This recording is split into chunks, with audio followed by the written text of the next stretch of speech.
तो एवं माताओं का हार्दिक स्वागत है। श्री श्री जगन्नाथ बलदेव एवं सुभद्रा माता के मंदिर में रविवार के सायंकालीन हरिनाम संकीर्तन एवं हरिकथा में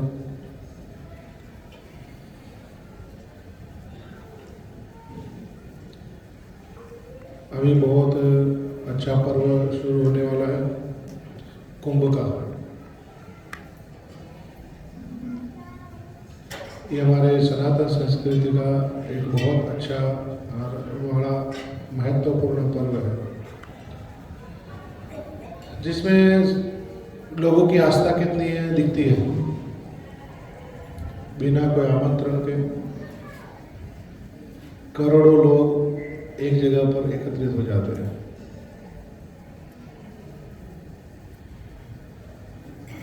कुछ कुछ देशों की तो जितनी आबादी नहीं है ना, उतने तो कुंभ में लोग एक दिन में इकट्ठे हो जाते हैं। इतना महत्व है।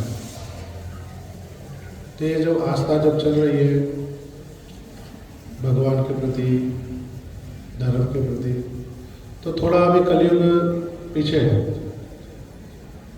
धर्म जितना जिंदा है तो कलयुग थोड़ा पीछे है। ये सब चीज़ें धीरे धीरे करके बंद हो जाएगी, ये सोच के कि आवश्यकता नहीं है, इतना तो चलता है। तो धीरे धीरे फिर कलयुग अपना प्रभाव बढ़ाता ही जाएगा। जो जो अपने जीवन में से व्यक्ति भगवान की जो शिक्षा है धर्म में, उसको ये कहकर निकालता रहे इतनी आवश्यकता नहीं है तो चलता है, त्यों व्यक्ति के जीवन में कलयुग का प्रभाव भी बढ़ता रहेगा।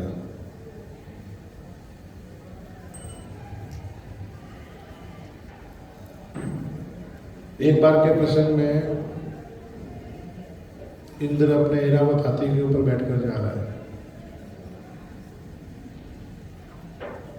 ये कर्तापन का जो दोष है ना, वो जीव कोटि सभी में आ ही जाता है। जो भगवान के प्रति पूर्ण रूप से समर्पित है, उनको छोड़ दिया जाए तो बाकी जितनी भी जीवात्माएं हैं उनमें कहीं ना कहीं कुछ कर्तापन का भाव आ ही जाता है, अहम जाग ही जाता है। तो इंद्र भी जब कुछ करता है या कोई युद्ध करता है, कभी जीत जाता है, अहम जाग जाता है, उसको भी अपने आप को महान समझना शुरू कर देता है। यही व्यक्ति के पतन का रास्ता है। रात्रि में शयन करने पर व्यक्ति को ये नहीं पता होता उसकी क्या अवस्था है। पता रहता है कुछ, और जागने पर लगता है संसार का विजेता, संसार का सबसे बड़ा व्यक्ति भी हो। ये जीव का दोष है। दुर्वासा मुनि सामने से आ रहे थे, ऋषि ने आशीर्वाद के तौर पर, एक वात्सल्य भाव होता है ना किसी के ऊपर, आशीर्वाद के तौर पर अपनी जो फूल माला थी ना, वो इंद्र को पहनाई। बड़ा व्यक्ति जब कोई कृपा करे तो उसका सम्मान करना चाहिए, यही शिक्षा है। जब मर्यादाओं को व्यक्ति छोड़ देता है तो स्वाभाविक है कि उसमें आध्यात्मिक शक्ति भी खत्म हो जाती है। इंद्र इतना गर्वित है कि उसने उसका इतना महत्व नहीं माना। ठीक है, माला है क्या विषय, उसने ऐरावत क्या गले में पड़ना दी। अब हाथी तो हाथी ठहरा, उसको इतनी समझ नहीं। उसने अपने गले से निकाल के पैरों में रौंद दी। दुर्वासा से देखते रह गए, ये क्या कर रहे हैं। मैंने इसको दिया, इसने कोई सम्मान नहीं किया।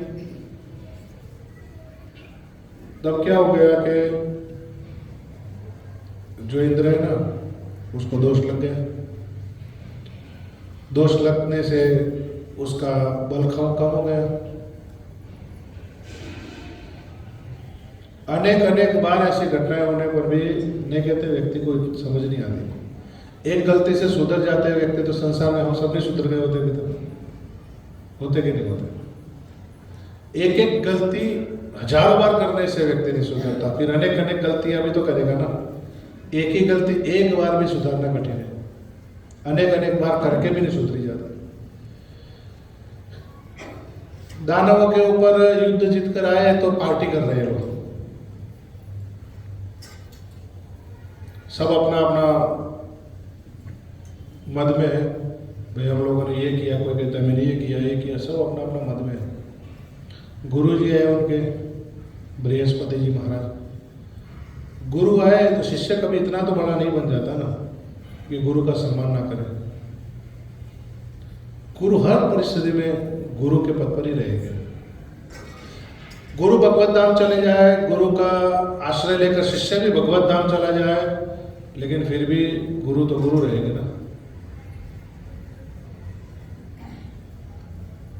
इंद्र ने गुरु आए, कोई सम्मान नहीं किया, उचित आसन देना चाहिए, सत्कार करके बुलाना चाहिए, कुछ सेवा करना चाहिए, चरण धोना चाहिए, फूल माला पहनाना चाहिए, कुछ ऐसा सत्कार करना चाहिए।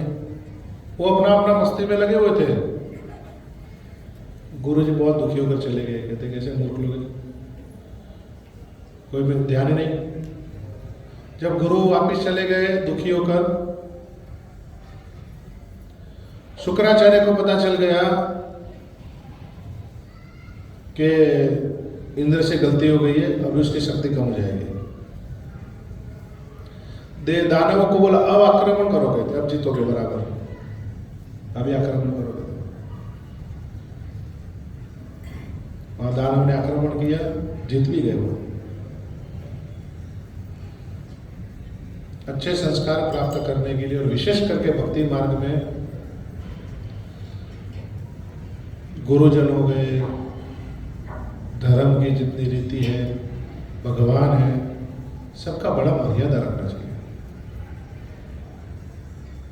चैतन्य महाप्रभु ने सनातन गोस्वामी जी को शिक्षा दिया था, जब भी मर्यादा का लंघन हो जाता है ना, लंघन मतलब उसको कोई लांघ जाता है, उसको तोड़ देता है, उसका महत्व नहीं समझता, तब जीव का सर्वनाश होता है, तब जीव अनेक कष्टों को प्राप्त करता है। हम सही गलत बात की बात है, लेकिन सर्वप्रथम मर्यादा तो रखनी चाहिए। सही गलत का फैसला बाद होगा। तो ऐसा अनेक अनेक बार पराजय प्राप्त करने के बावजूद भी देवताओं को अपने छोटे से कार्यों के लिए भी हाम हो जाता है। फिर साधारण मनुष्य का क्या बात है, उसको नहीं होगा क्या, जो तो संसार में जी रहा है, अनेक दोषों से ऊपर से कलयुग में जी रहे हैं।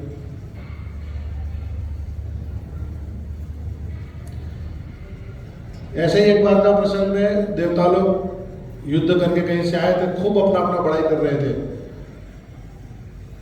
सभी अपना अपना बल बता रहे थे, जबकि पूरा युद्ध उन्होंने भगवान की कृपा से जीता। लेकिन जीतकर वापस आए तो सब अपना अपना बल बताने लगे। भगवान एक सामान्य व्यक्ति के रूप में आ गए और कहते भी आप लोगों में बड़ा बल है, ये है वो है, बड़ा तारीफ किया उसका। कहते लेकिन ये तिनका है ना, ये यहाँ से हिलता नहीं, जरा करो ना।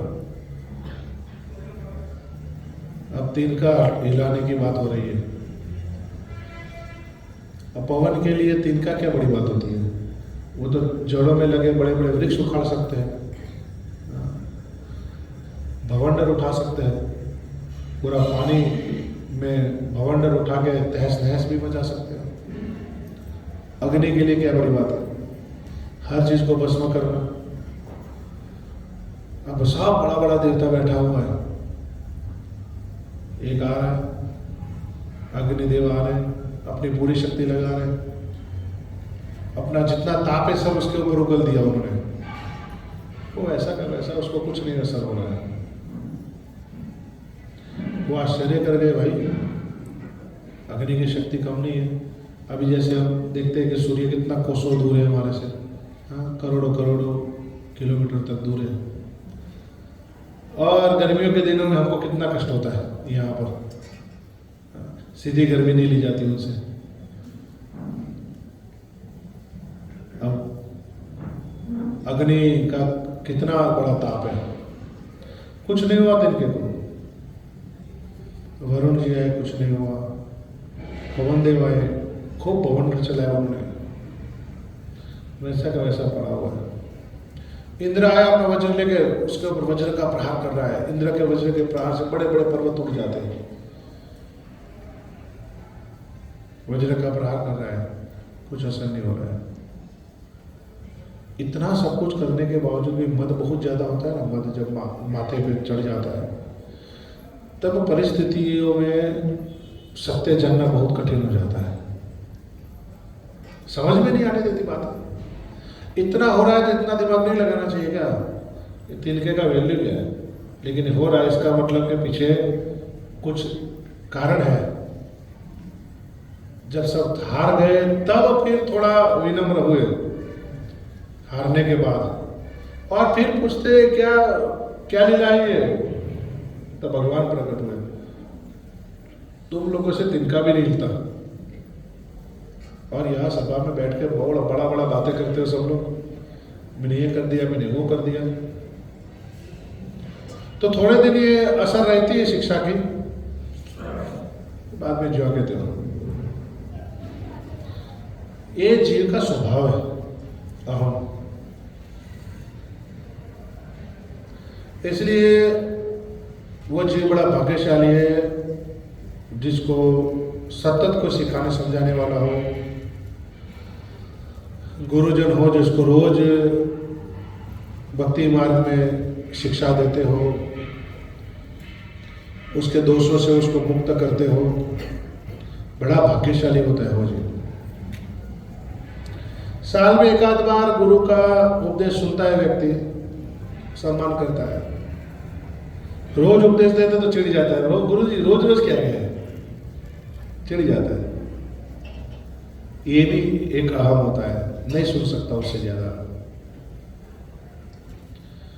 लेकिन जो जीव का भजन भक्ति अच्छा चल रहा है, उसका प्रमाण है कि उसकी संतों में, वैष्णव में खूब निष्ठा होती है और उनके आज्ञाओं में रहकर भजन करता है।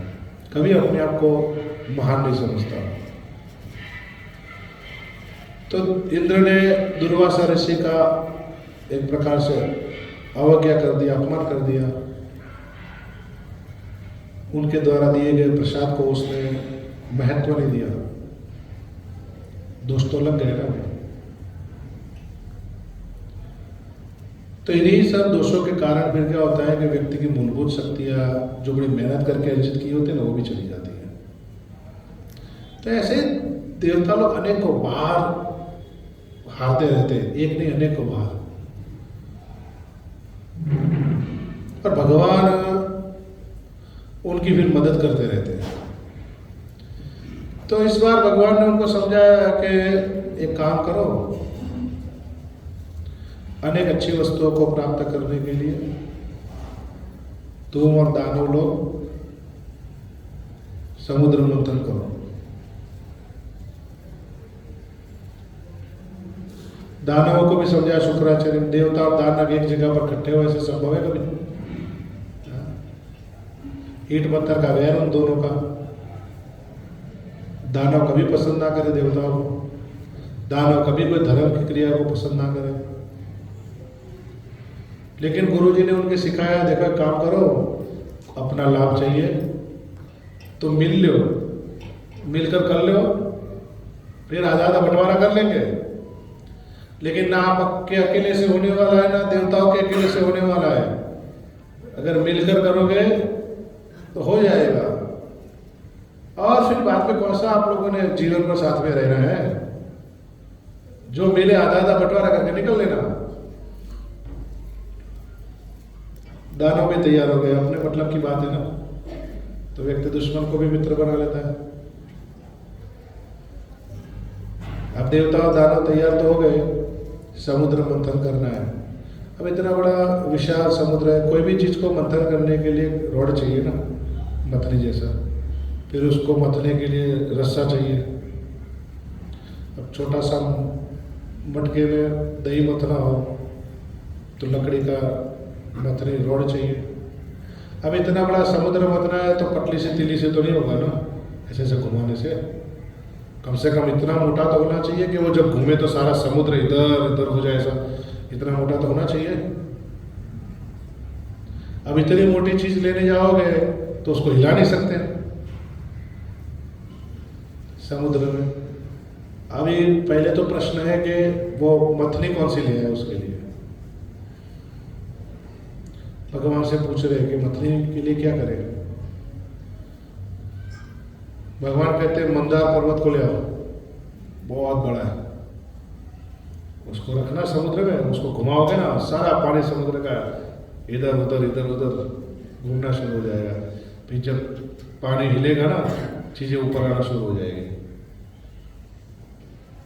सब गए देवता दानव मंदार पर्वत के पास। अभी घेरा हुआ उतना इसका बड़ा, इतना सारे देवताओं ने अपना शक्ति लगाया, एक तरफ से दानव ने अपना शक्ति लगाया, उसको उठा के पूरा रखना है समुद्र में। सारा शक्ति दोनों ने लगा लिया। मंदार पर्वत 1 mm भी ऊपर नहीं उठा, वैसा का वैसा ही है। फिर भगवान के पास गए, प्रभु ये तो हिल नहीं रहा है। देखो भगवत कृपा के बिना कभी कुछ संभव हो सकता है क्या? ये लीला में भगवान ने कितने अवतार ले लिए सिर्फ इसी लीला को पूरा करने के लिए।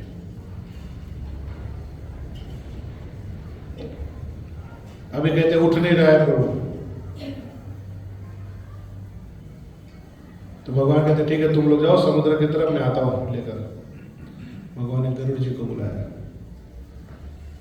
भगवान की शक्ति से कोई भी व्यक्ति कार्य कर सकता है।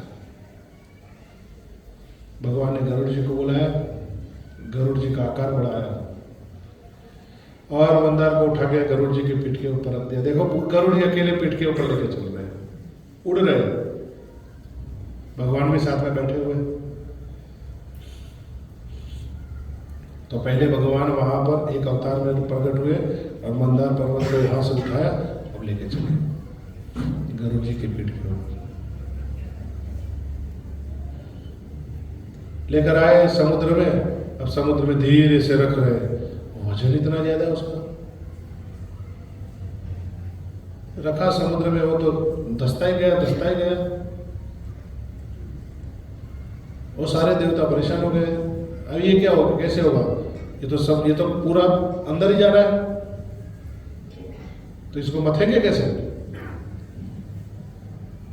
तो इतना बड़ा आधार कहां से लेके आए नीचे कि पर्वत टिक सके, ठोस चीज चाहिए ना, तो आधार कहां से लाए?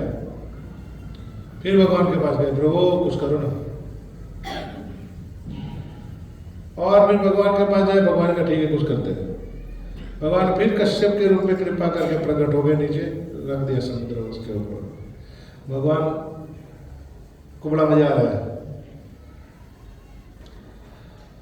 कश्यप जी के ऊपर रखा ना, अभी घुमा नहीं है, घूमेगा तो पीठ के ऊपर थोड़ा हिलेगा डोलेगा ना, तो ऐसा खुजलाहट होगा ना, भगवान को बड़ा अच्छा लग रहा है। थोड़ा और घुमाओ, कहते जो खुजलाहट हो रही है ना अच्छी लग रही है। रख दिया ऊपर। अब मथने के लिए रास्ता चाहिए। अब इतना बड़ा पर्वत मथेंगे कैसे? वासुकी को जो ले आए, बड़ा विस्तार कर दिया उन्होंने, लपट गए, दो छोर बना दिए उन्होंने पकड़ने के लिए। लेकिन एक तरफ मुंह है, एक तरफ पूछ है। अब देखो मथने की बात आती, उसमें भी अपना कहते ना स्टेटस चाहिए। पहले देवता आगे की तरफ थे, दानव पीछे की तरफ थे, दानव आगे की तरफ हम होने चाहिए। अब मथना है भाई, इधर से पकड़ उधर से पकड़, नहीं, लेकिन ये स्टेटस वाली बात है ना, मुख की तरफ, पूछ की तरफ थोड़ी रहना है। देवता ने भगवान ने देवता को कहा पीछे हो जाओ, अच्छा है, पीछे हो गए। उन्होंने पीछे रखा, देवताओं ने, दानव ने आगे रखा। अभी उसको स्थिर करने के लिए नीचे से आधार तो दे दिया, अभी आमने सामने वो दोनों मथेंगे भी सही, लेकिन बीच में धुरी चाहिए ना स्थिर करने के लिए, नहीं तो इधर चला जाएगा उधर चला जाएगा। तो फिर भगवान उसके ऊपर एक अवतार रूप में और बैठ गए उसको स्थिर करने के लिए। बिना भगवान के कदम नहीं उठ रहा इनका। और फिर मथना शुरू किया, कई सारी चीजें प्रकट हुई उसमें से, और सब लोग एक एक करके जो जो प्रकट होता लेते जाते थे, ये तुम्हारा ये वाला मेरा, ऐसा म्यूचुअल अंडरस्टैंडिंग से होता रहता था। हाँ, विष से शुरुआत हुई थी, वो तो किसी ने लिया नहीं, शिव जी चल ले गए कृपा करके, फिर एक चीज आती गई, सब अपना अपना बंटवारा लेते गए। घोड़े भी निकले, हाथी भी निकला, और कई सारी स्त्रियां भी प्रकट हुई, और कई अस्त्र भी प्रकट हुए, कई सारी चीजें प्रकट हुई, और सब लोग लेते गए। लक्ष्मी जी भी प्रकट हुई, सब प्रकट हुआ। फिर भगवान स्वयं धन्वंतरी जी के रूप में कुंभ लेकर प्रकट हुए अमृत का। इसके लिए सारी मेहनत थी है, अमृत कुंभ के लिए। अब बवाल हो गया, अभी कैसा प्रेम से इधर इधर मथ रहे थे ना, एकदम टोली बनाकर। जैसे ही कुंभ प्रकट हुआ ना, बवाल बच गया। अब सब लोग भाग रहे इधर से उधर उसको लेने के लिए।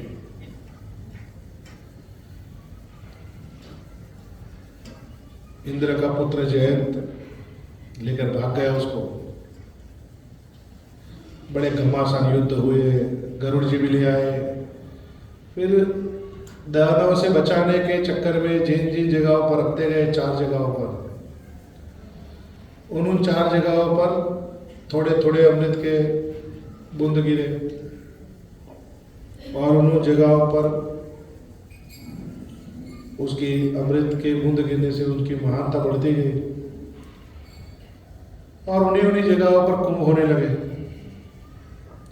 प्रयाग में त्रिवेणी पे बेसबार है महाकुंभ, और हरिद्वार में गंगा में, और नासिक में गोदावरी में, और उज्जैन में क्षिप्रा नदी में ऐसा कुंभ आयोजन होने लगे। जिस जिस मुहूर्त में जहाँ जहाँ रखे थे, उस मुहूर्त को ध्यान में रखते हुए फिर कुंभ के आयोजन होने लगे।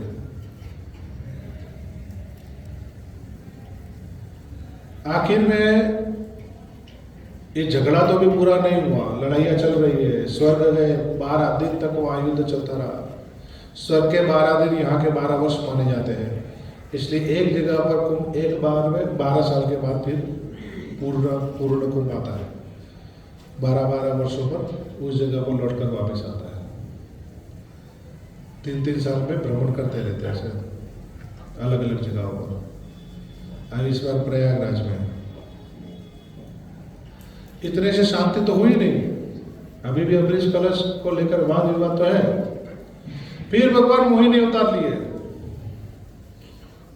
अब देखो, बिना भगवान के कई काम नहीं चल रहे हैं। भगवान मोहिनी अवतार लिए, और इतने सुंदर, वैसे ही कृष्ण है बहुत सुंदर, और उसमें अपने नैन नक्शा बनाकर, साड़ी वाड़ी पहनकर, ऐसा श्रृंगार किया उन्होंने। उनकी चाल वैसी, देखने का तरीका वैसा। देवताओं को क्या पूछे, शिव जी भी पार्वती जी को भूल गए थे, तो देवताओं की क्या वैल्यू है। जिन शिव जी ने काम को देखकर एक तनिक भर भी उनके ऊपर प्रभावित नहीं हुए, काम के प्रति आसक्त नहीं हुए, और काम को भस्म भी कर दिया शिव जी ने। लेकिन यहाँ तो शिव जी भी मोहिनी स्वरूप को देखकर आकर्षित हो गए थे। ये कोई वासना नहीं थी, भगवान के प्रति आकर्षण तो होना ही चाहिए। भगवान के हर रूप बड़े दिव्य हैं, तो शिव जी भगवान के महान भक्त हैं,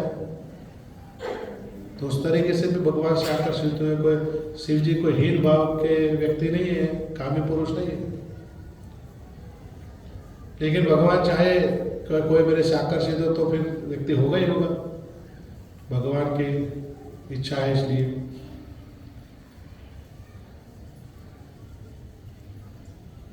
इतने सुंदर रूप बनाया भगवान ने। भागवत में आता है ना कि व्यक्ति जब स्त्री के हाथ का गुलाम बनता है तो स्त्री जो बोलती है वो करता है, कठपुतली बन जाता है उसका हाथ की। तो भगवान ने कुंभ अपने हाथ में रखा हुआ है, इतने सुंदर दिख रहे हैं मोहिनी स्वरूप में, जो बोल रहे हैं सबको वही अच्छा लग रहा है। कहते दोनों दलों में बैठ जाओ आराम से, सब लोग बैठ गए, बस वो जो बोले सब मंजूर। मोहिनी स्वरूप में हम थोड़ा थोड़ा करके सबको पिलाते रहेंगे, आप पंक्ति में बैठ जाओ। बैठ गए सब लोग। यह आकर्षण ही ऐसा है कि उसमें आपका सर्वस्व लूट जाए तो भी व्यक्ति खुश होता है। भगवान ने संसार में माया को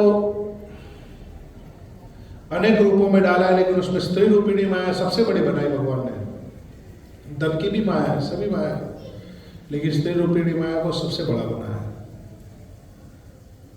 उसमें व्यक्ति अपनी हर चीज हार सकता है।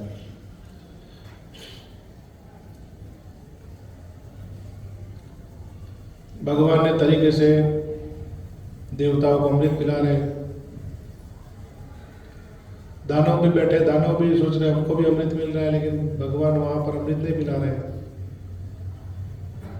क्योंकि दानव भगवान का काम नहीं करते, हमेशा वो धर्म के विपरीत काम करते हैं, इसलिए उनको जरूरत नहीं, अधिकार की ऐसा जरूरत नहीं अमृत का उनको, इसलिए भगवान नहीं दे रहे।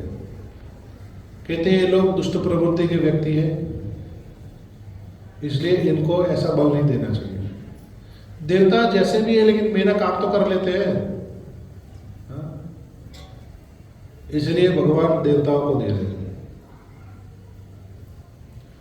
लेकिन ये स्वर्ग का अमृत है, कोई भी देवता अमृत पीकर अमर नहीं होगा। कहते हैं ना अमृत पीने से व्यक्ति अमर हो जाता है, अमर एक भी नहीं होता है। ये स्वर्ग का अमृत है जो जड़ जगत में होता है। इतना सारा महीना, कितना जद्दोजहद परिश्रम किया, क्या प्राप्त करने के लिए? स्वर्ग का अमृत, जिसको पीकर भी व्यक्ति अमर तो नहीं बनता है।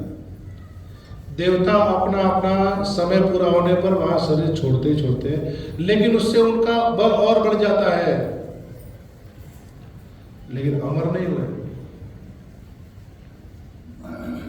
हर उनके जो उम्र का जो चक्र है ना, एक मनु जी के उम्र में देवताओं का कार्यकाल चलता है। वो मनु महाराज जाएंगे तो देवताओं का वो कार्यकाल भी पूरा हो जाएगा, नए देवता आ जाएंगे। अमर किसी ने नहीं होना था। समुद्र मंथन से इतना मेहनत करके जो अमृत कलश प्राप्त किया,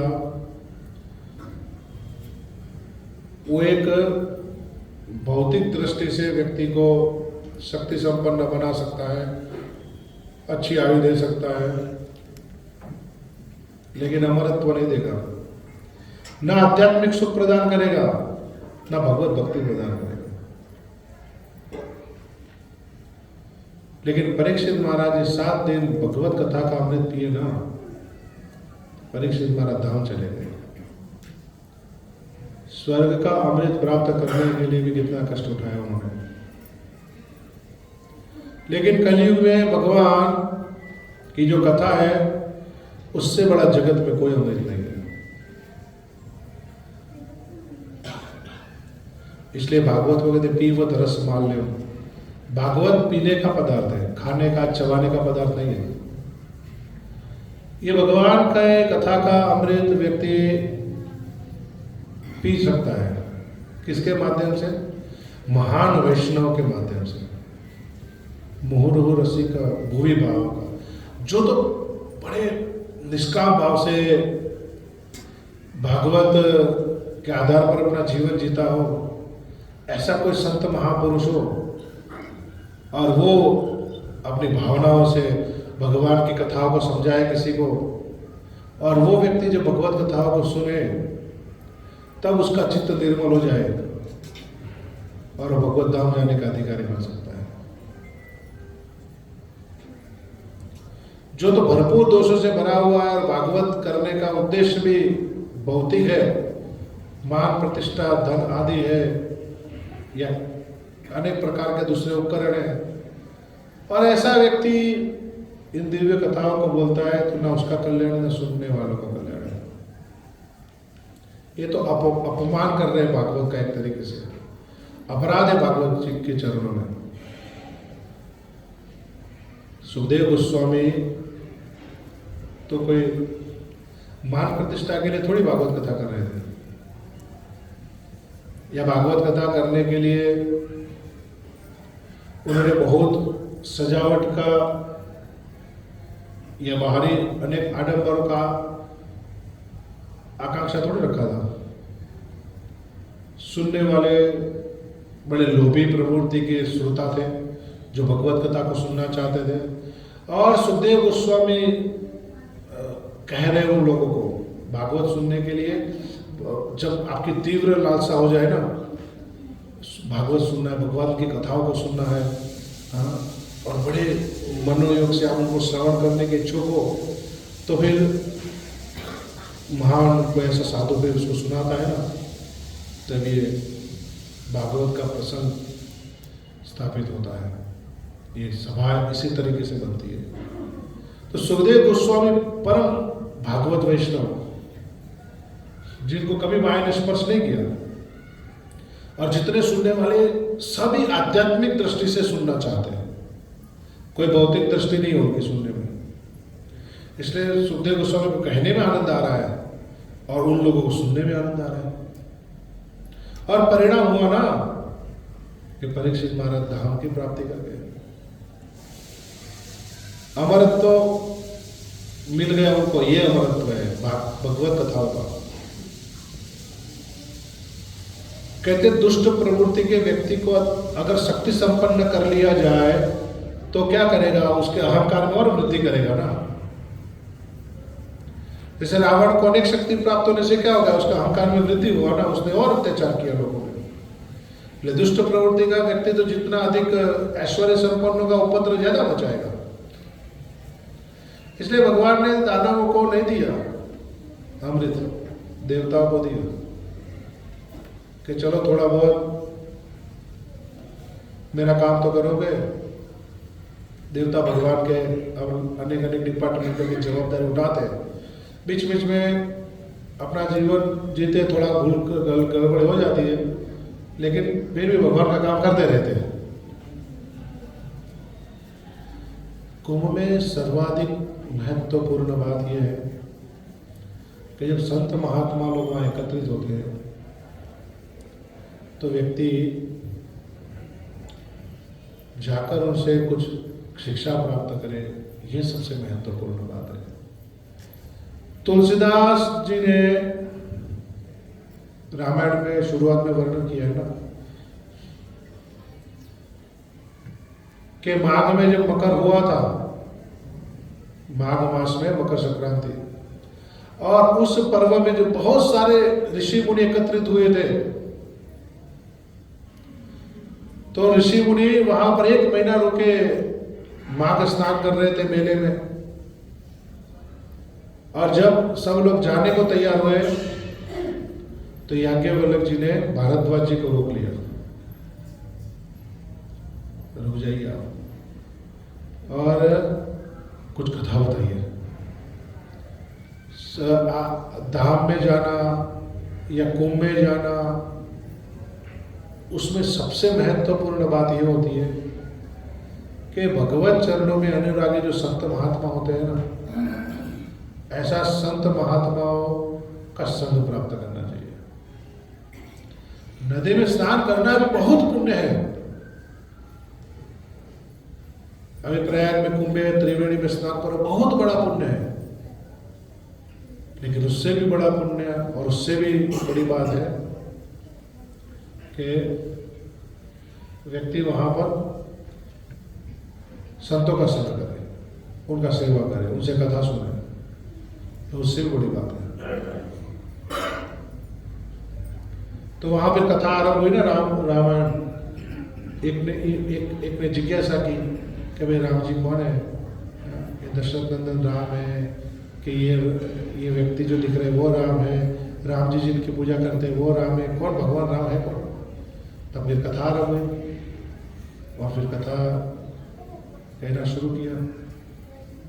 भारद्वाज जी पूछे, याज्ञवल्क्य जी बताए, हाँ, और खूब कथा हुई।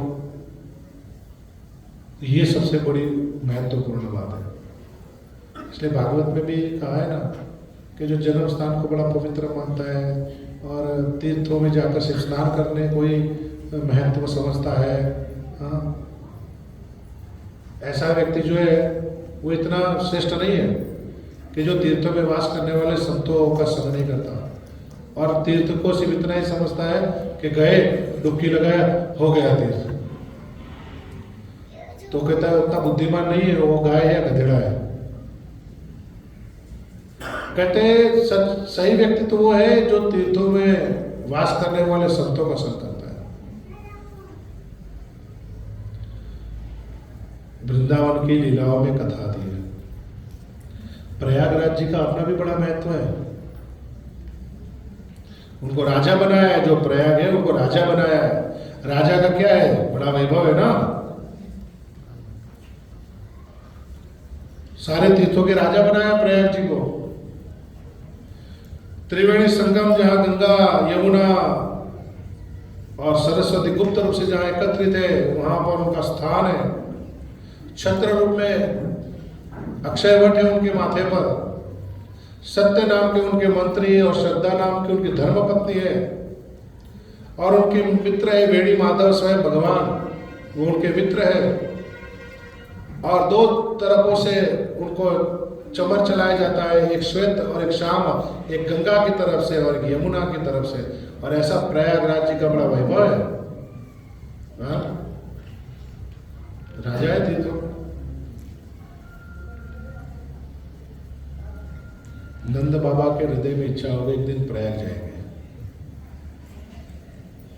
द्वापर में। और सब ब्रजवासी को ले जाएंगे और स्नान करेंगे वहां पर। भगवान कृष्ण सोचे बाबा कहाँ प्रयाग जाएंगे, अभी यात्रा चल पड़ी। रात्रि को पड़ा हुआ यमुना में, यमुना में पड़ा हुआ सभी लोग अपना टेंट लगाए और रह रहे रात को। सुबह सुबह ब्रह्म मुहूर्त के समय में बाबा जब स्नान करने के लिए जा रहे हैं तो क्या देख रहे हैं, एकदम काला एक गधा आया और वह यमुना में इधर गुलाटी मारे उधर गुलाटी मारे, ऐसा धूल धूल धूल हो गया पूरा। और एकदम चमचमाता सफेद होकर खड़ा हो गया। नंद बाबा सोचे ये क्या बात हो गई, इतना काला गधाया और यमुना में के रज में जो तट पे बालू होती है ना, मिट्टी, इस इधर घूम रहा है इधर घूम रहा है, ऐसा उसमें पूरा मिट्टी मिट्टी हो गया। और फिर एकदम घोड़ा बनकर पूरा चमचमाता खड़ा हो गया। पूछे भाई ये क्या लीला है, कौन हो कौन तुम, पहले बताओ। कहते मैं हूं प्रयाग। तो भाई तुम यहां किस लिए आए? संसार का बहुत प्रकार का लोग आते हैं और अनेक पाप किए होते हैं उन्होंने। सस्ते में पाप को धोने के लिए आके डुबकी मारते हैं, सुधार नहीं करेंगे अपना। हर हर गंगे करके डुबकी मारेंगे, बोलेंगे पिछले वाले तो गए, आगे करेंगे और नए बाद में एक बार मारने फिर आएंगे, पिछले वाले तो गए, सुधरेंगे नहीं, लगाएंगे डुबकी। भगवान की कृपा है, गंगा माता की कृपा है कि बेचारे पाप धो देती है, लेकिन जीव की प्रवृत्ति है कि वो नए पाप करता ही रहता है। प्रायश्चित का तात्पर्य क्या होता है कि जो गलती हो गई है उसको हृदय में दुख व्यक्त किया जाए और वो गलती दोबारा ना दोहराई जाए, वो होता है प्रायश्चित। ये कैसा प्रायश्चित हो गया कि काफी इकट्ठा हो गया, एक काम को और एक डुबकी लगा देते हैं, उतना तो हट जाए, फिर बाद में नया चढ़ाते रहेंगे। ये कैसा प्रायश्चित है? एक कम्युनिटी है ऐसी, एक कम्युनिटी, उसमें क्या है, उस कम्युनिटी में व्यक्ति जब कोई भी गलती करता है, कुछ भी पाप करता है ना, तो उनके जो स्थान बने होते हैं ना, वहाँ जाता है और फिर वहाँ एक व्यक्ति बैठा होता है बॉक्स के अंदर में, और उसको जाकर फिर ना अपने पाप बताते रहते हैं, मैंने ये किया, मैंने वो किया। अंदर बॉक्स में बैठा व्यक्ति सुनता रहता है, ठीक है ठीक है ठीक है, और फिर कहता है भगवान तुम्हारे सभी पापों से तुमको मुक्त करेंगे, तुमने आज स्वीकार कर लिया ना, इसलिए फिर वो सोचता है हो गए सारे पाप, अभी मुक्त हो गए, सिर्फ स्वीकार कर लिया ना इसलिए। और फिर बाहर जाके सोमवार से फिर शुरू, फिर रविवार जाता है वहां पर और फिर वापस जाके बोल देता है। ऐसे पाप जाते क्या कभी? इसमें सुधार क्या? वो हर रविवार को व्यक्ति जाके बता देता है, फिर सोमवार से शनिवार फिर करता रहता है। तो नदी तीर्थों में स्नान करना और इनका महत्व ऐसा नहीं लेना चाहिए। परम पवित्र है वो जगह। सिर्फ इन कार्यों के लिए कि वे पाप बढ़ गए, ज्यादा है, थोड़े उतार के आ जाते हैं, इन कार्यों के लिए नहीं जाते। कुछ वास्तव में आध्यात्मिक कल्याण के लिए जाना चाहिए। तो प्रयागराज कहते हैं कि सुबह से लेके रात तक सब लोग आते हैं और स्नान करते रहते हैं और दे देकर चले जाते हैं। अब इतने सारे इकट्ठे हो जाते हैं तो मेरे को लग जाते हैं सारे। आप दाम जाओ वहां चीज छोड़ के आओ तो वही रहेगी ना, तो मेरे को इकट्ठे हो जाते सारे। तो मैं क्या करता हूं, टाइम निकाल कर यहाँ ब्रज में आता हूँ जहाँ भगवान प्रकट हुए हैं, जहाँ भगवान खुले पैर यहाँ ब्रज में घूमते हैं, खूब लीलाएं करते हैं। कण कण बड़ा पवित्र है यहाँ का।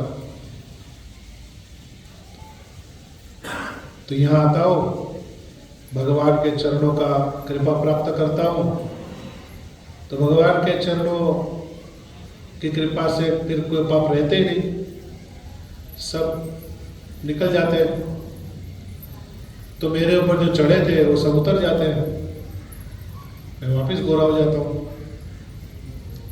फिर सवेरा ब्रह्म मुहूर्त होते होते फिर पहुंच जाऊंगा वहां पर, फिर सब लोग आएंगे और डालते जाएंगे, फिर वापस आऊंगा रात्रि को।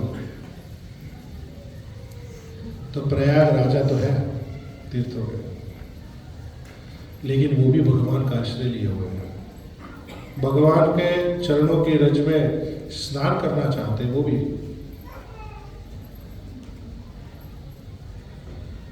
तो कुंभ में अनेक संत आते हैं,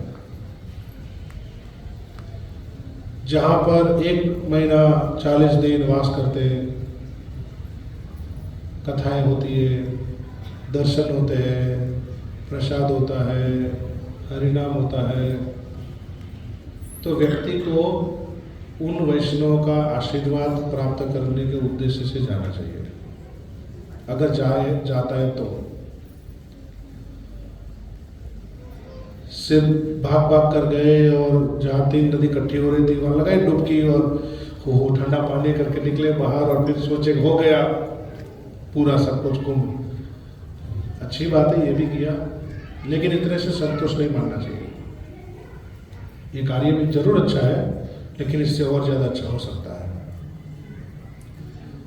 भगवान की ख्याति भक्तों से और भक्तों की ख्याति भगवान से ही फैलती है। जगत के अंदर भगवान की प्रसिद्धि कर कौन रहा है?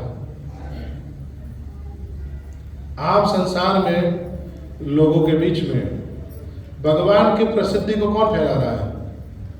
कौन रहा है ये कार्य? भक्त करते हैं ना। और वो भक्त अनादिकाल तक फेमस हो जाते, प्रसिद्ध हो जाते, चर्चाओं में रहते। क्यों रहते? किसके कारण?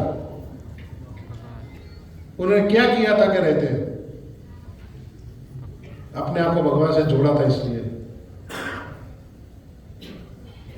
अनेक राजा महाराजा हो गए, लेकिन जिन्होंने अपने आप को भगवान से जोड़ा था वो माने जा रहे, बाकी को कोई नहीं पूछता।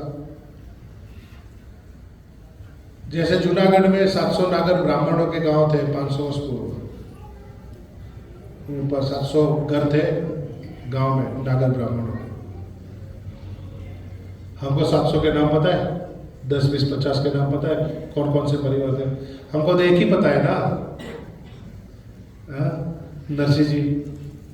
नरसिंह जी ने अपने आप को भगवान से जोड़ा, नरसिंह जी का नाम अमर हो गया।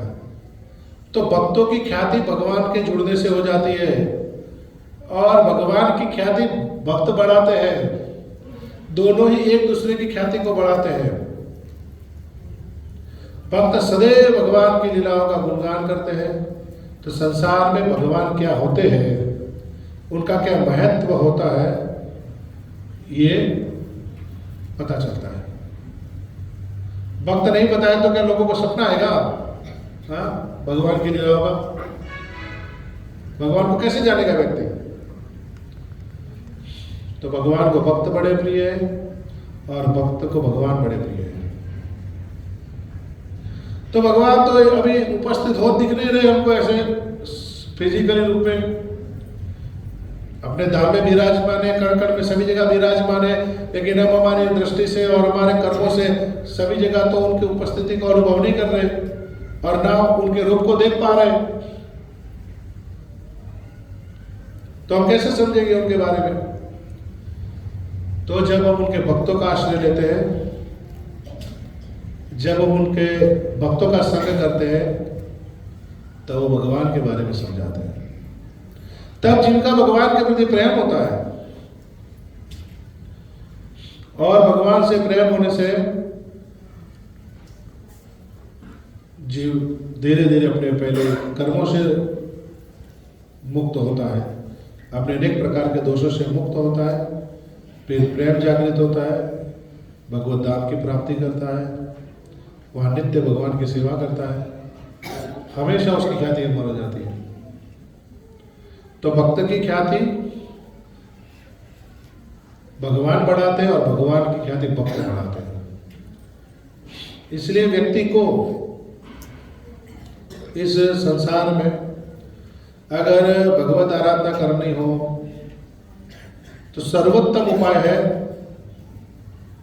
हरि के जो भक्त होते हैं ना, उनका संग करना चाहिए। किसी को मोक्ष की प्राप्ति करनी है तो भी हरि भक्तों का संग करना चाहिए, जो भगवान के चरणों में अनन्य भाव से लगे। भक्ति की प्राप्ति करनी है तो भी करना चाहिए, तो निश्चित रूप से हो जाएगी। सीधे भगवान के पास जाएगा, पता भी नहीं कैसे की जाती है, ना भगवान को प्रसन्न कर पाएगा। इसलिए सबसे उत्तम उपाय है, कबीर जी भगवान को बताते हैं ना, संतों के चरणों की सेवा से तो मुक्ति का मार्ग खुलता है, उसमें कोई संशय नहीं है। एक बार गंगा जी ने भी भगवान से कहा था, अनेक प्रकार के पापी आके पाप छोड़ छोड़ के जाते हैं प्रभु, तो ये मेरे माथे से कैसे उतरेंगे? भगवान कहते हैं, अनेक प्रकार के पापियों के बीच बीच में जब संत भी तुम्हारे में स्नान करने आएंगे ना, तो संतों के स्नान करने से तुम्हारे से भी उतर जाएंगे। एक तीर्थ वो है जो जगह पर फिक्स है, जैसे हरिद्वार फिक्स है ना, हरिद्वार को घुमा के ले जा सकते हो आप, जगह पर फिक्स है, तो हमको वहां जाना पड़ेगा तीर्थ का आश्रय लेने के लिए। लेकिन एक तीर्थ वो है, वो जहां चलेंगे, जहां बैठेंगे, वहां तीर्थ बनता जाएगा। इतना हरि भजन करके भगवान को अपने साथ में रखते हैं, भगवान के प्रति इतना लगाव उत्पन्न कर लिया उन्होंने, प्रभु हमेशा उनके संग विराजते हैं। गोविंद भक्तों के हृदय में विराजते हैं।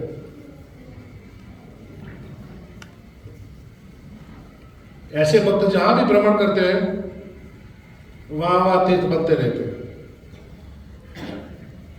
तो संत चलते फिरते तीर्थ है। अगर व्यक्ति तीर्थ में नहीं जा सके, संत संग करेगा, वो भी चलते फिरते तीर्थ है। तीर्थों से भी बढ़कर कह सकते हो, जंगम तीर्थ है, चलते फिरते। अगर संसार का पापी व्यक्ति संतों के पास नहीं जा सकता, तो संत तो ऐसे भी दयालु बताए कहीं कि वो सामने से लोगों के पास जाते हैं और जीवों का भला करते हैं। जैसे नारद मुनि सामने से जीवों के पास जाते हैं और जीवों का भला करते हैं। तो नारद मुनि जैसे संत अपने आप में इतने बड़े तीर्थ हैं कि और किसी तीर्थ जाने का भी अलग से जरूरत नहीं रहेगा आपको। तीर्थ यात्रा जाओ, वहां नदी कुंड होते उसमें स्नान भी करो, लेकिन उससे भी महत्वपूर्ण काम ये करो, वहां भगवान के प्रति अनन्य भाव से रहने वाले जो संत महापुरुष होते हैं उनका कुछ सेवा करो, उनका दर्शन करो, उनसे कुछ कथा सुनो, जीवन के उद्धार के बारे में कुछ प्रश्न करो, तब वास्तव में तीर्थ पूरा होगा।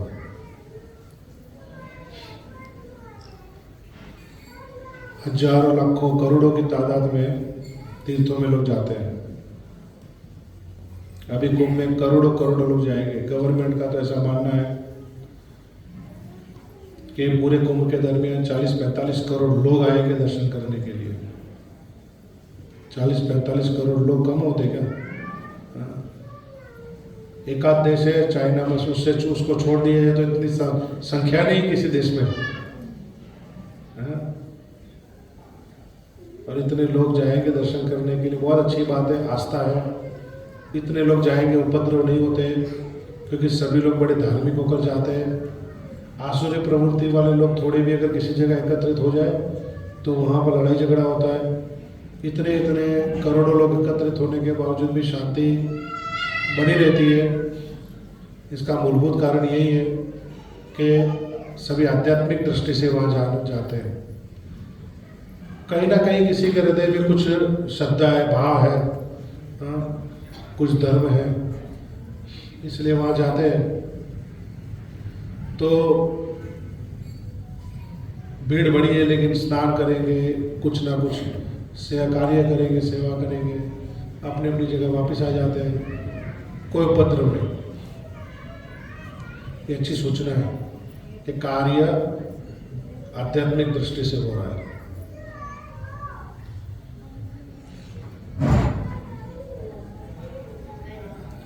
भगवान का नाम अपने आप में ही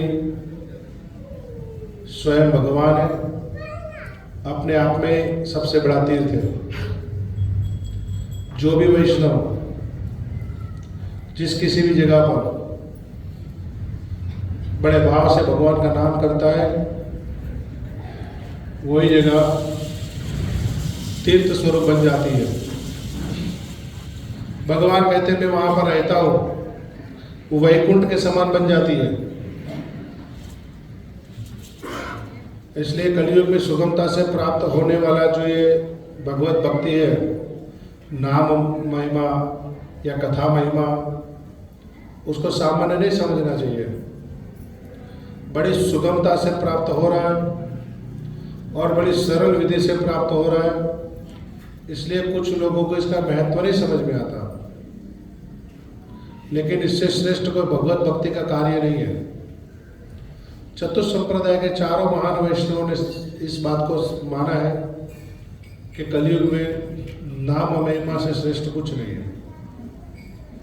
और नाम महिमा, ये भगवत कथा भी नाम महिमा ही एक तरीके से, वो भी भगवान की कीर्ति का गान है, वो भी कीर्तन ही है। लेकिन कलयुग में क्या है, आडंबर युक्त कोई चीज दिखती है तो उसमें श्रद्धा जल्दी जाती है। लेकिन सरल प्रवृत्ति से भगवत नाम होता है, व्यक्ति उसको सामान्य समझता है। बड़ा सा तंबू लगा दिया हो और खूब सारा अरेंजमेंट किया हो और सब नया नया कपड़ा पहन के आया हो और तोरण लगाए हो और खूब खाने पीने का सामान बना हो और यजमान और कई सारा ब्राह्मण लोग बैठा हो और खूब बड़ा अग्नि प्रज्वलित किया हो, समझ में कुछ ना आ रहा हो और फिर ब्राह्मण मंत्र बोलते हो, लगे कुछ किया है आज। लेकिन कलयुग में नाम कीर्तन से बड़ा कोई यज्ञ जगत में नहीं बताया। भागवत में बोलता है, सबसे लास्ट श्लोक भागवत में बोलता है कि नाम कीर्तन से श्रेष्ठ कुछ नहीं जगत में। लेकिन नाम कीर्तन बड़ा सरल लगता है ना, इसलिए उसमें जल्दी अट्रैक्शन नहीं होता, विश्वास नहीं आ रहा है। लेकिन ऐसा कुछ हाथ में भरा और होम क्लीन करके डाल दिया जाए फिर खूब सारी आग निकले तो लगता है कि हाँ कुछ बड़ा कार्य हुआ। नाम लेके आए व्यक्ति शांति से बैठा बैठा हरि नाम करता है, कुछ बड़ा काम तो नहीं कर रहा है, साधारण काम कर रहा है। साधारण काम नहीं कर रहा है, स्वयं भगवान का संपर्क होता है। हरि नाम संकीर्तन करना स्वयं भगवान का संपर्क है, साक्षात भगवान है वो नाम रूप में। जीव उस समय भगवान की आराधना कर रहा है। नाम सेवा भगवत सेवा है, इसलिए बड़े मनोयोग से बैठकर जब हरिनाम करता है तो भगवान की सेवाओं को कर रहा है। और वो भी कैसे भगवान के महान भक्तों के माध्यम से कर रहा है। भगवान के सर्वाधिक महत्वपूर्ण श्रेष्ठ भक्त है भगवान की जो निजी अंतरंगा शक्ति श्रीमती राधिका। नारायण के लिए लक्ष्मी, राम जी के लिए सीता जी, कृष्ण के साथ श्रीमती राधिका जी। जब नाम लेता है तो भगवान की अंतरंगा शक्ति के चरणों में प्रार्थना करता है कि उनके कृपा से और उनके माध्यम से जीव भगवान की सेवाओं को करे। ये बहुत बड़ी आराधना है। नाम महिमा में एक वर्णन आया है कि व्यक्ति सुमेरु जितना स्वर्ण का दान करे और माघ के समय ये सुमेरु स्वर्ण का दान त्रिवेणी में करे और कल्प तक वास भी करे वहां पर। ब्रह्मा जी का एक दिन एक कल्प के समान होता है, उतना वहां वास करे, लाखों गायों का दान करे। ये सब गोविंद के एक नाम के बराबर होता है। कितना बड़ा महिमा है हरि नाम का। जब हरे कृष्ण बोलते हैं तो राधा रानी के चरणों में प्रार्थना है कि कृष्ण की कृपा प्राप्त कराए। सीताराम बोलते हैं, सीता जी के चरणों में प्रार्थना है राम जी की कृपा प्राप्त कराए। राधे श्याम बोलते हैं, लक्ष्मी नारायण बोलते हैं। ये आराधना एक प्रकार की और ये कलयुग की सबसे बड़ी आराधना बताई गई है। ग्रंथों में भी बताई गई है और चारों संप्रदायों के महान आचार्यों ने भी बताई है। इसलिए नाम से बड़ी कोई चीज जगत में नहीं है। भगवान से श्रेष्ठ कुछ नहीं और भगवान ही भगवान के नाम के रूप में कलयुग में प्रकट हुए हैं। तो नाम से बड़ा क्या होगा? स्वयं भगवान ही नाम है और भगवान से बड़ा कुछ है नहीं जगत में। इसलिए नाम को कभी सामान्य समझकर नहीं करना चाहिए। बस हो गया, इतना ही करना था, ऐसा नहीं। बड़े श्रद्धा के साथ भगवान के अंतरंगा शक्ति के चरणों में प्रार्थना करते हुए भगवान कृष्ण की कृपा प्राप्त हो, ऐसा व्यक्ति को हरिनाम करना चाहिए सोचकर। तब नाम प्रभु खूब कृपा करते हैं और जीव के समस्त प्रकार के बंधनों से उसको मुक्त करके उसको नित्य सिद्ध कृष्ण भक्ति प्रदान करते हैं। जगत में उसको कुछ वस्तु प्राप्त करने की चाह नहीं रहेगी, स्वयं भगवान ही उसके बन जाएंगे। ये नाम महिमा है। इसलिए नामनिष्ठ भक्त जगत की कोई भी वस्तुओं के प्रति आकांक्षा शकावृत्ति नहीं करते।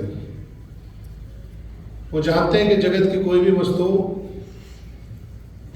भगवत संबंधित नहीं है तो बंधन का कारण बनेगी।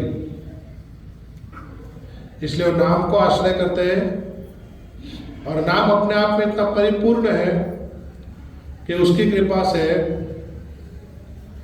उनको किसी दूसरी कोई चीज की आकांक्षा नहीं रहती, उनको किसी चीज का अभाव महसूस नहीं होता अपने जीवन में। तो ऐसे नामनिष्ठ संत महात्मा जो हो गए कलयुग में, जिन्होंने नाम के प्रताप से सब कार्य किए थे।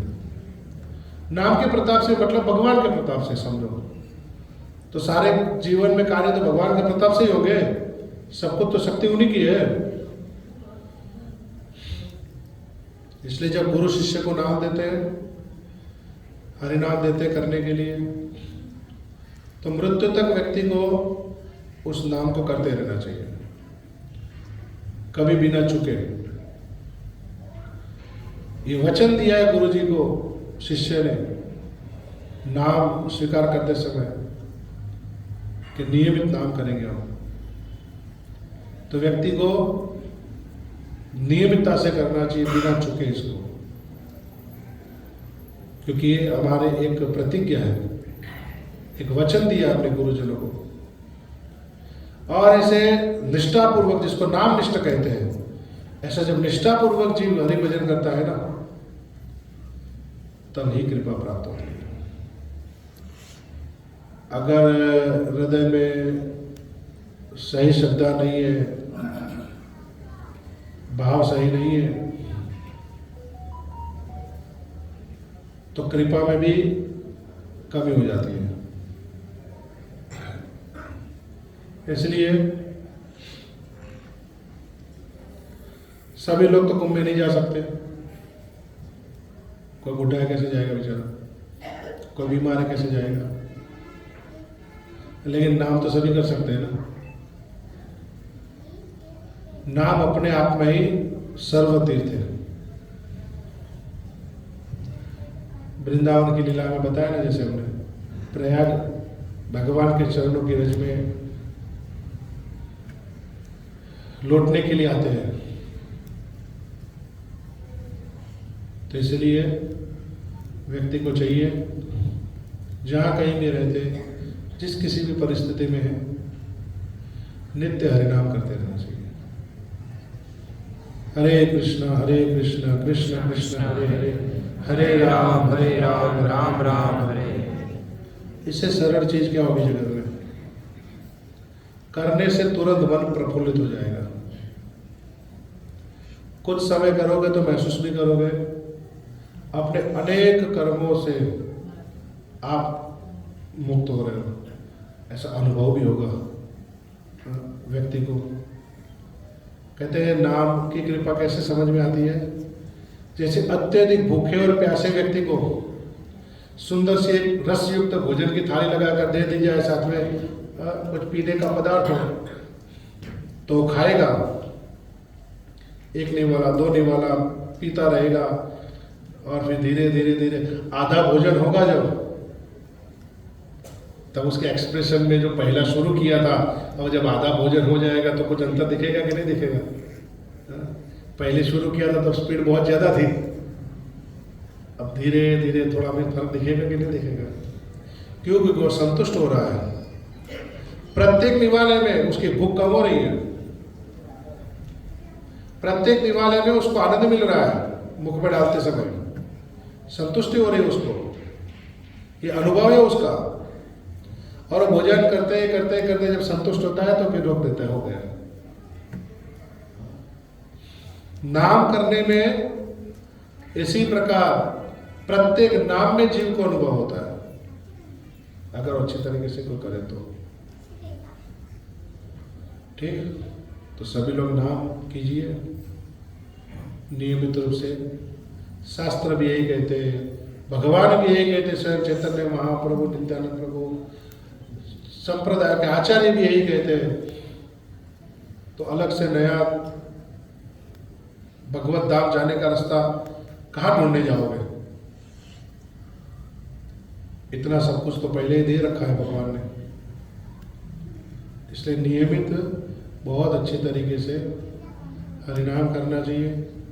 भगवान के चरणों में यही प्रार्थना करते हुए कि आपकी कृपा करो कि हम आपकी अच्छी सेवा कर सकें।